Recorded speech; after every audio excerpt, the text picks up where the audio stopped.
Life, I wanted to go for a ride in a Rolls. He gave her everything she wanted. To take care of me, won't you, Jules? All she wanted was more. It's not a very fulfilling kind of life. Get the hell out of here! An inconvenient woman someday. Coming this fall to ABC. You are one of the Monroes. Every family has their secrets.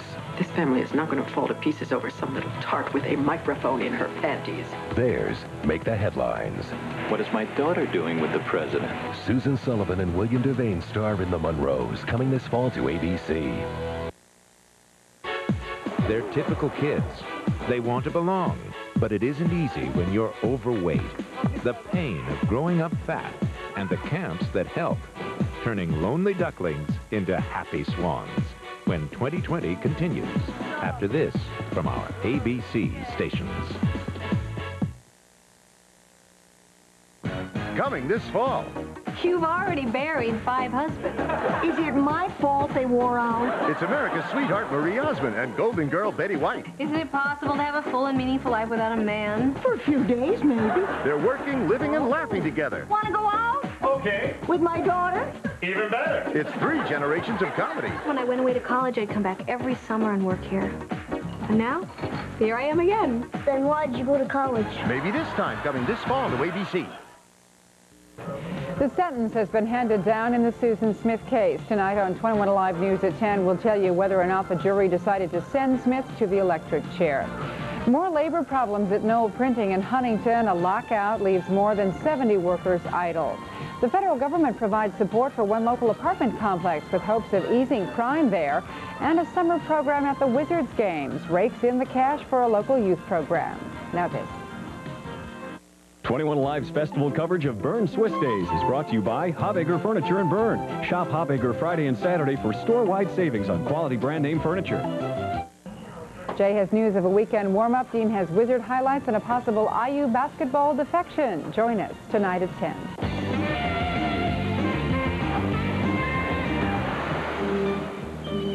Everyone's idea of a thrilling vacation is a little different.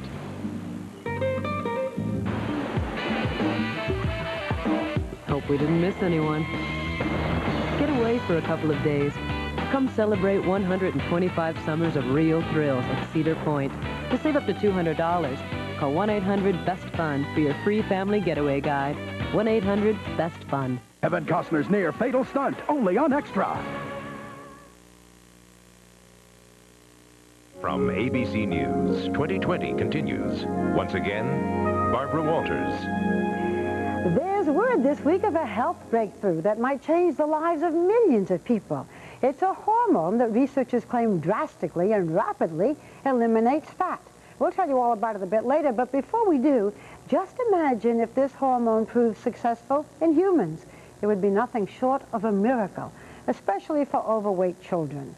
As you saw in a very revealing story that John Stossel brought you a while back, coming of age is hard enough, but for overweight kids, it is particularly painful. No, put it back. Out. See ya. For most young girls, going clothes shopping is fun, something they look forward to. I think you need the bigger size. But for 9-year-old Michelle Mettler, this is something she dreads. See this? Yeah. Okay, and see this? And it's tight here. It doesn't fit right. I know. Help me look for something. Okay, you got it. When I go shopping, I have to go into the grown-ups area. And that is a really big pain because that is so embarrassing. Having a kid, going into, like, grown-ups Gap, buying clothes there, is the most embarrassing thing in the world, at least to me it is. I wish I could shrink. I'd rather be Thumbelina. Her weight, she says, makes all activities more difficult. It's harder to rollerblade, ride a bike. She gets tired before others do. But the toughest part of being overweight, she says, is the mean comments from the other kids. They call her things like Shamu the whale. And it gets my heart broken. I say, stop it, and they're like, and then sometimes I just run into the bathroom in my classroom and cry. Or I just cry at my desk. Now, in this age of enlightenment, when kids are taught not to make fun of disabilities or differences, are kids still that mean about someone being a little overweight? Well, listen to what happens when I offer these 5-year-olds some choices. Who would they pick as a friend? Would you rather have as a friend a stupid kid or a fat kid? A stupid kid. A stupid. Stupid is better than fat. Okay, well then how about... Which would you rather be, ugly or fat? I tried once more. Here's a choice where I was certain they'd pick being fat. If you had to live your life without one arm or fat, which would you pick? Most kids said they'd rather lose an arm. No wonder life's so tough for the kids who are fat, like 15-year-old Peter Gebhardt. He says he hates being different. Guys have girlfriends and stuff, and you don't have a girlfriend. Kind of makes you feel a little left out. Peter says people are always looking at it and making cracks. You know, it's like looking at a three-car pileup. They don't want to look, but they just do. To get away from that, or perhaps to try to do something about it, lots of kids spend their summers at places like this, camps that specialize in weight loss, or as the kids call it, the Fat Farm. Peter's here, so's Michelle. This camp in upstate New York is one of a number of summer camps where overweight kids are pushed to exercise more and eat less. Looking around, you see lots of kids who don't look all that overweight. Many of the thinner ones once were heavy, and now they're here to make sure they don't get heavy again. In any case, all of them feel they have a weight problem that they couldn't solve at home. Are you ready? Ready! Arms up. Here they might be inspired by the counselors, some of whom have or had weight problems themselves.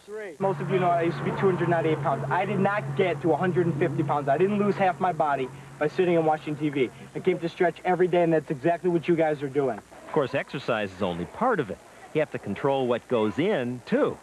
That's easy at camp, where the diet's restricted and they watch you. They won't let you have seconds. But, of course, this raises the question, how'd these kids get to this point? What were they eating at home? What did you drink? Oh, carrots. I already have it. We spent a day with Michelle before she went to camp. Her mother makes her healthy meals, and they talk about keeping calories down.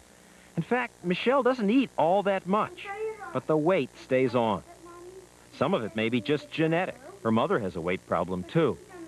Obesity specialists say some people just don't seem to burn calories as fast as the rest of us do. That may be Peter's problem, too, because he's always dieting, though both he and Michelle admit that sometimes they give in and just eat. I like get these temptations and I want like cookies and candy and I like get them, and then after I eat them I feel so bad and I feel like, why'd I just have that? Why do some kids have this problem when others don't? There are plenty of theories and no one has a definitive answer, but these researchers from the University of Colorado and Penn State think they have a clue. They say some kids, as they grow, lose their natural ability to recognize when they're full. At this age, most kids, if left to make their own decisions, will self-regulate. They'll limit how much they eat.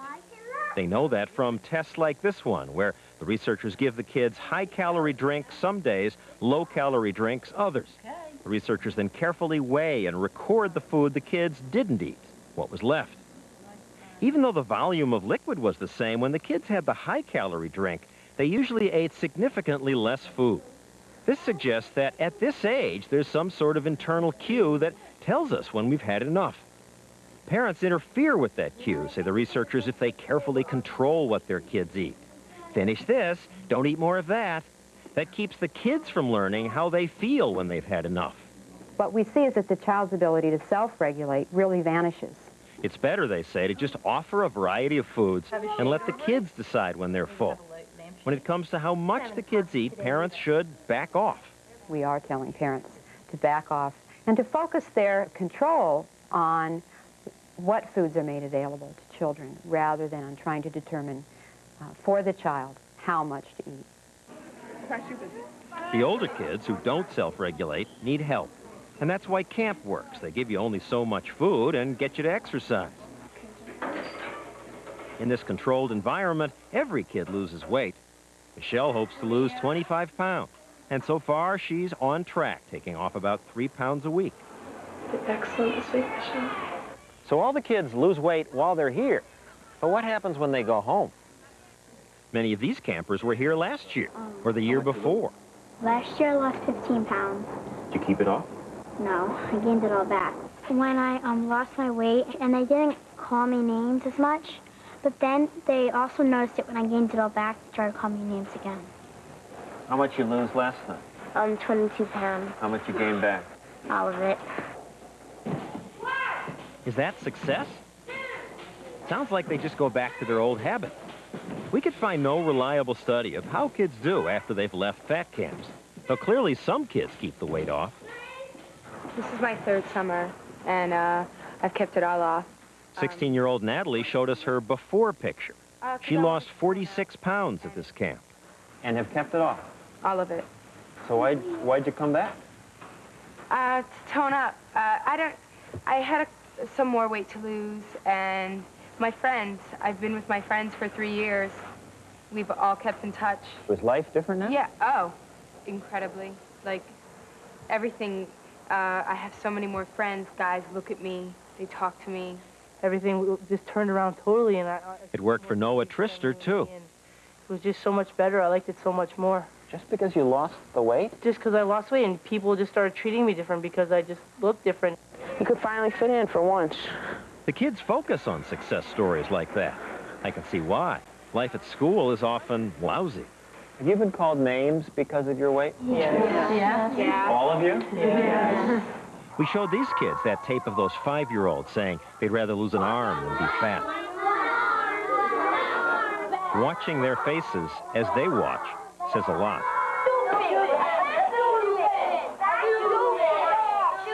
It seems like you're the only group that's still okay to hate or to kick around. It gets you angry because you want to be part of the group, but yet they won't let you just because of the way you look. They're not fat. They don't know how it feels to be like that. So they just make fun of it. Like it's okay just to make fun of us. I had a teacher put a kick me sign on my butt. I had kids used to just punch me every day just as I walked by. I used to go home and cry every single day. What really made me feel bad, like when we were going outside to recess, they wouldn't like pick me. They'd always pick me last. Don't pay attention to the distance that we're running. Perhaps the main attraction of these camps is that here is an oasis where no one will make fun of you because you're different.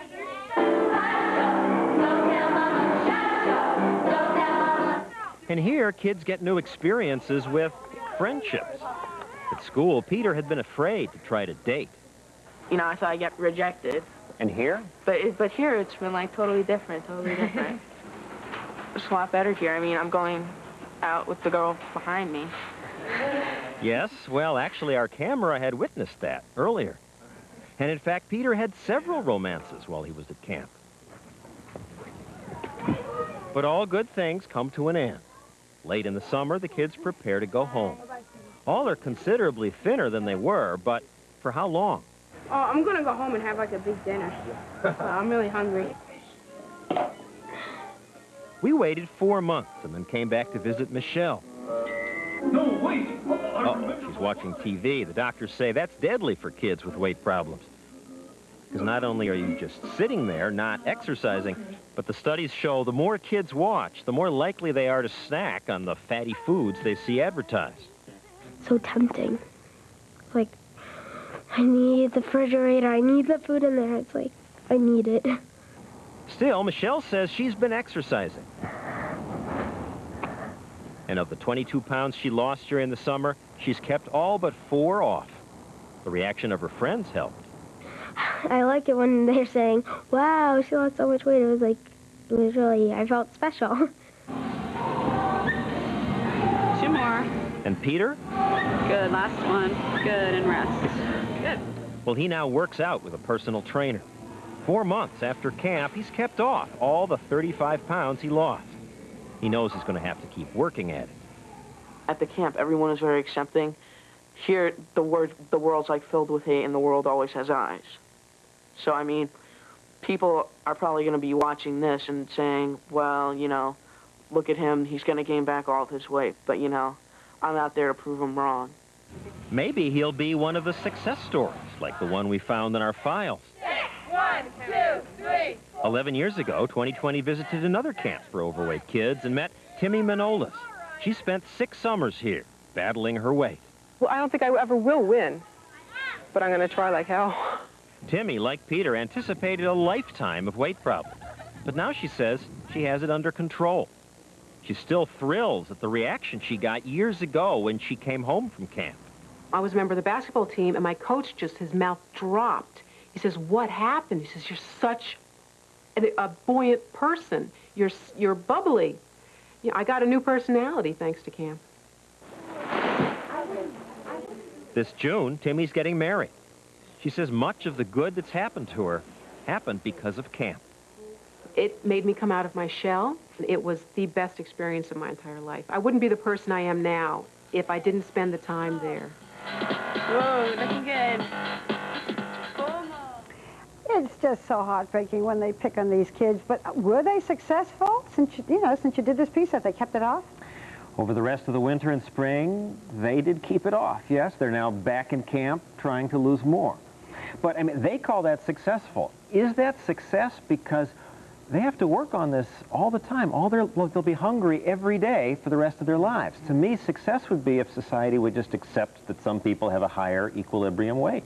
Wouldn't it be good if we did? But we don't. And now we have this, and we should. Now we have this possibility. It works on mice. Will this new hormone work on these people? And one thing, though, we now realize that it's not just that they're pigging out. It is, for many of them, that there's something different in their bodies. And maybe that's why this hormone will do it.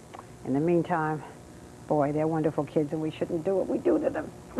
Well, we're going to talk about the fantastic news this week for these children and anyone who struggles with weight, and it could be the breakthrough that John and I have been talking about. Dr. Timothy Johnson will tell us about it after this. What do you put on first? Ooh, girl, you look so appealing. I can't believe what you are changing into. Hanes Herway panties. More ways to undress up. Just wait till we get our Hanes on you. Many sports cars pack a great deal of power.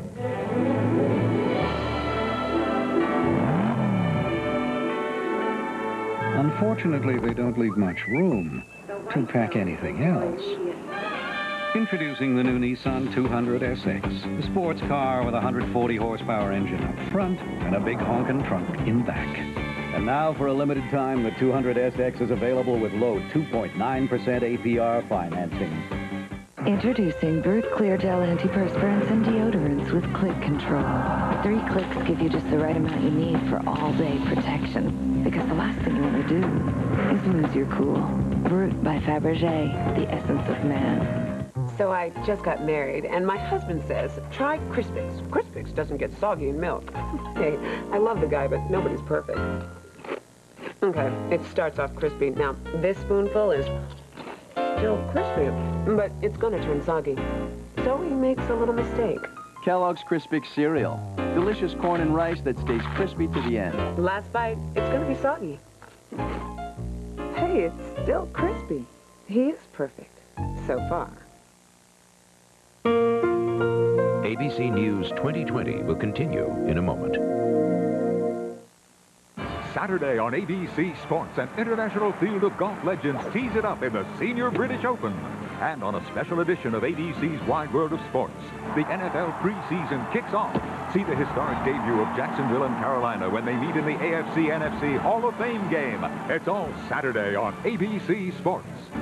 Tuesday, NYPD Blue, nominated for 12 Emmys, including Best Actor Dennis Franz and Jimmy Smits, Best Supporting Actress Sharon Lawrence and Gail O'Grady, and Best Dramatic Series. NYPD Blue, Tuesday. Viewer discretion advised. One lawyer, one case, one mystery. The whole truth's a pretty ambitious goal, but do tell me the truth I need to know. One murder, one detective, one suspect. I walked in, she was dead. One mistress, one wife, one surprise after another, after another. Get me out. Murder One, this fall on ABC. If I were you, I'd head for my Lincoln Mercury dealer now. The heat is on. The heat is on. It's Mercury clearance countdown time now at your Lincoln Mercury dealer with some of the year's best deals on Cougar and Grand Marquis. Shop now and get $500 back on Cougar with an available V8 engine and air conditioning. And now get $1,000 cash back when you lease luxurious Grand Marquis with V8 power and room for 6 adults. Hot deals, hot savings now at the Mercury clearance countdown. The heat is... See your Lincoln Mercury dealer now. Cross your fingers, there's an incredible development this week in the fight against fat. Researchers think they may have the key to eliminating body fat quickly and for good. Dr. Timothy Johnson has the latest on this possible amazing breakthrough. Laboratory mice like these have created a lot of excitement this week. They have defective obesity genes. That means they can't make the hormone they need to control weight. Now, researchers have been able to produce that missing hormone. They named it leptin after the Greek word for thin. They gave the mice daily injections of leptin, and in just 2 weeks, the mice lost 30% of their body weight and looked like this. The researchers also discovered that leptin even worked in mice with normal genes. They lost about 12% of their weight and almost all of their body fat. So by the end of the 2-week study period in the normal mice, they had barely detectable levels of body fat. In the mice, both appetite and activity were affected. In this particular instance, it appears that this hormone actually controls both the amount of food that's taken and the amount of energy that's utilized. Researchers are continuing their study with mice and larger animals. But clearly the hope is that what works for mice will work for men and women, especially for people who seem genetically prone to gaining weight. We have a great deal of hope in this new discovery that this is going to help those individuals that have had such terrible difficulty in losing weight in the past. Timothy Johnson with us now. Tim, do you think it'll work on humans, and when? Well, there's a hint that this product might, because they developed a human form of leptin. They produced that, put it in the mice, and it worked just like the mice form did. I have no idea whether this particular one will work, but I really believe that this biological approach, looking for the genetic root causes and the hormonal deficiencies, is the way to go, and that sooner or later that will pay off. How long it'll take? There are a lot of animal studies first, then human studies. I think by the end of this decade, we may have something that will be useful in the marketplace. These mice were being injected every day, right? Yes. So does that mean that someone would have to do this every day for the rest of their lives? I suspect so. If it's a true hormonal deficiency, sort of like insulin and diabetes, I think it's something that they would be committed to for the rest of their lives. But then you could take a pill, maybe, like a vitamin pill. Maybe it'll get in pill form. Oh, what a difference There's hope here, it will make for people. It's every day there's something else, but this certainly is exciting. Right. Thank you, Tim. We'll be right back with more.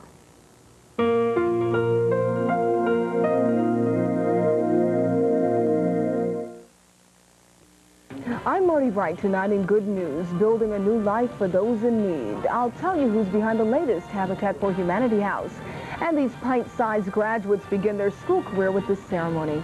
Join me for the Good News tonight at 10. A falling price. What would it sound like? A crash.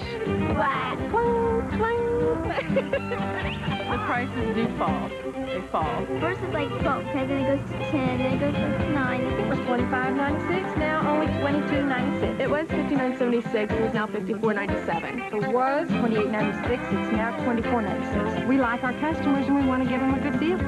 Watch for falling prices. Don't forget to watch Nightline after your local news. And next week, right here, actor Hugh Grant's elusive girlfriend, model and actress Elizabeth Hurley, going public for the very first time about her relationship with Grant before and now, after his notorious encounter. Did you think of marriage? No, actually, we never did. We started going out when I was 21, when, of course, you wouldn't begin to think about getting married. And mentally, I don't think I've moved on at all from then. Right. There's never been a time in my life where I felt less inclined to get married. So, you know, that doesn't go down too well. Has she forgiven him? Elizabeth Hurley talking for the first time next week. And that's 2020 for tonight. We thank you for joining us. Remember, we're in touch, so you be in touch. I'm Barbara Walters for everyone here at 2020, and Hugh will be back next week. Have a good and safe weekend. Good night.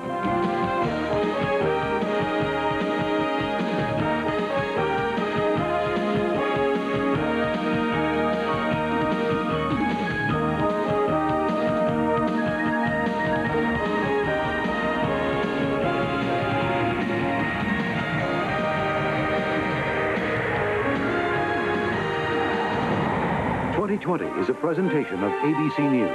More Americans get their news from ABC News than from any other source. The American Broadcasting Company, ABC. This is WPTA-TV, Fort Wayne, a Granite Broadcasting Company station.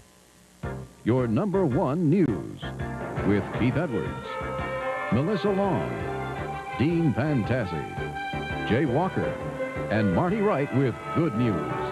Now, the latest from the 21 Alive newsroom. Keeping crime out of this apartment community, the feds kick in some money to help out. Plus, federal officials back up the president in the Waco raid. Good evening. Keith has the night off. Topping our first 7 minutes of news, the life or death decision is in. Susan Smith will go to prison. That's the sentence handed down by a South Carolina jury after finding Smith guilty of drowning her 2 sons. Susan Christensen has reaction. 12 men and women of Union County, South Carolina believe Susan Smith should live in prison for the rest of her life. A life sentence was handed down Friday afternoon when the jury foreman told Judge William Howard all jurors could not sign a death warrant.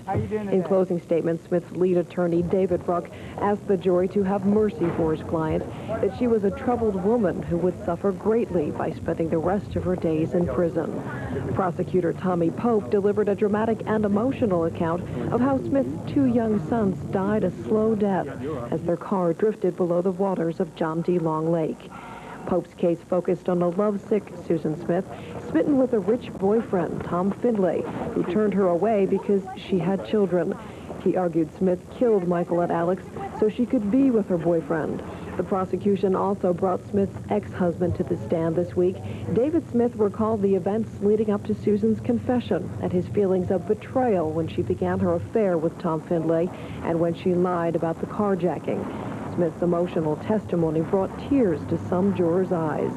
Defense attorney David Brooke spoke of his client's depression and suicidal feelings stemming from an incestuous relationship with her stepfather and the effect of her father shooting himself to death. 9 men and 3 women sentenced Susan Smith to life in prison, but the 23-year-old could be eligible for parole in 30 years.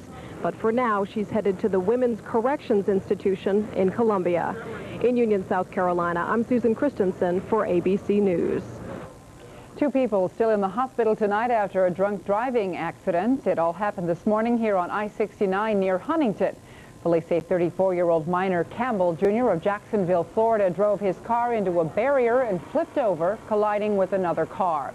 One of the passengers in that car, David Tripp, is hospitalized in critical condition. 4 others were treated at the scene. Police say Campbell had a blood alcohol level of 0.16. He is also listed in critical condition. A few headaches this afternoon for some travelers in the Summit City. Traffic backed up along West Jefferson. Later, this train stalled on the tracks. Officials say the engine broke down. It took about an hour before engineers could get the train moving again. A total of 3 intersections were blocked. Hundreds of motorists were sent scurrying for other routes. A federal government grant goes to a Fort Wayne apartment complex looking to discourage drug dealing and crime problems. The Department of Housing and Urban Development has awarded a $106,000 grant to the Eden Green complex to fund new wrought iron fences, better lighting, and new door locks to keep strangers out of the hallways. It's a good idea to let just the ones that live here have access to the building. I don't think it's the people that live here. I think it's the people that be around here, the visiting. The apartment managers tell 21 Alive News preliminary bids for the work indicate the $106,000 grant should be sufficient to pay for the security improvements. Top federal officials say President Clinton did not pressure them into using tear gas to end the 51-day siege at Waco. GOP lawmakers failed in repeated efforts to elicit answers to the contrary. At one point in today's hearings, former Associate Attorney General Webster Hubbell said he was told there was no way the cult members could remain at the compound after the tear gas was injected into the building. Also testifying today was one of the few survivors of the Branch Davidian inferno. I looked back over my shoulder, and the hole had just come out with a mass of flames. And the first thought that came to me was, I'm the only one.